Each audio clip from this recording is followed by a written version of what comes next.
Bagi saya secara pribadi sebagai orang Kristen, kalau saudara tidak percaya tentang ketuhanan Yesus, lalu memberikan narasi-narasi di dalam media sosial, saudara sudah menghina orang Kristen dan Tuhan orang Kristen.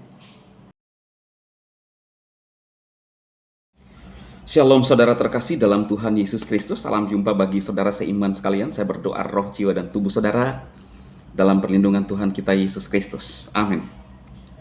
Saudara, saya menemukan sebuah video di beranda media sosial saya, seorang yang kemungkinan bukan orang Kristen, saudara, menggunakan topi-topi. Saudara lihat sendirilah ya.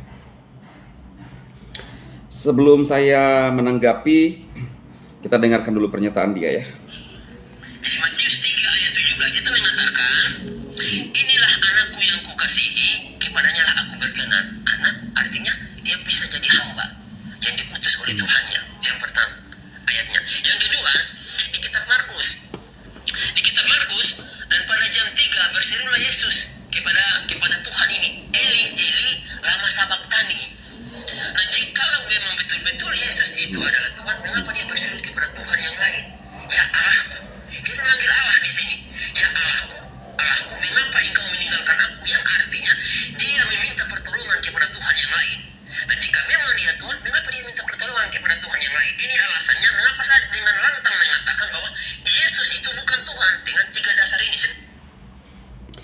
Nah, ini pernyataan seorang yang mungkin entah dari agama mana, saudaraku ya.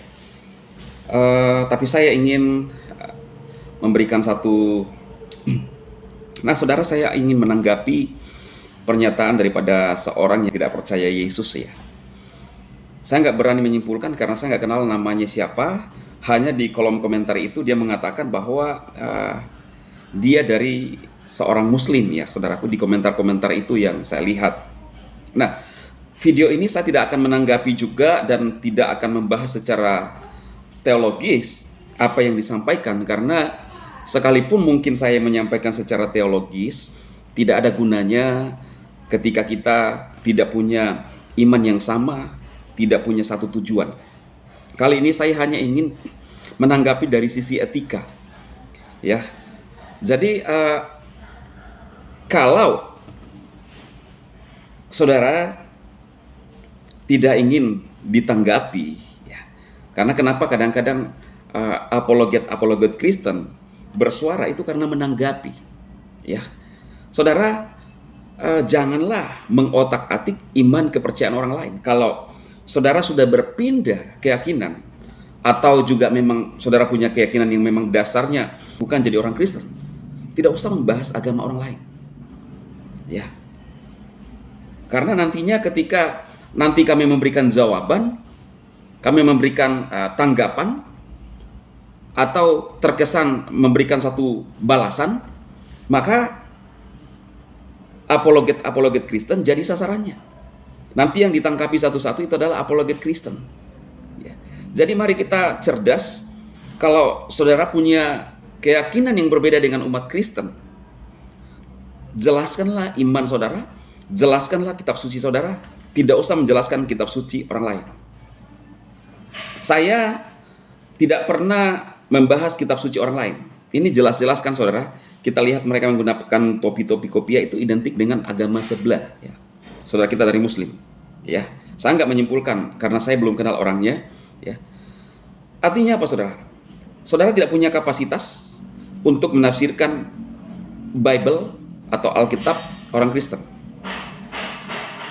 Yang saudara punya hak saudara tafsirkan adalah kitab suci saudara yang saudara percaya saat ini.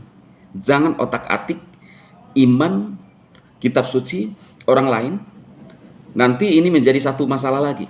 Bagi saya secara pribadi sebagai orang Kristen, kalau saudara tidak percaya tentang ketuhanan Yesus, lalu memberikan narasi-narasi di dalam media sosial, saudara sudah menghina orang Kristen dan Tuhan orang Kristen. Hinaan bagi kami orang Kristen, saudara. Saudara menganggap bahwa Yesus bukan Tuhan dan menarasikan di media sosial, itu sudah menghina iman Kristen. Jadi kalau saudara tidak mau dihinakan iman saudara, atau kami memberikan hak jawab, maka janganlah melakukan suatu pernyataan atau menjelaskan iman Kristen.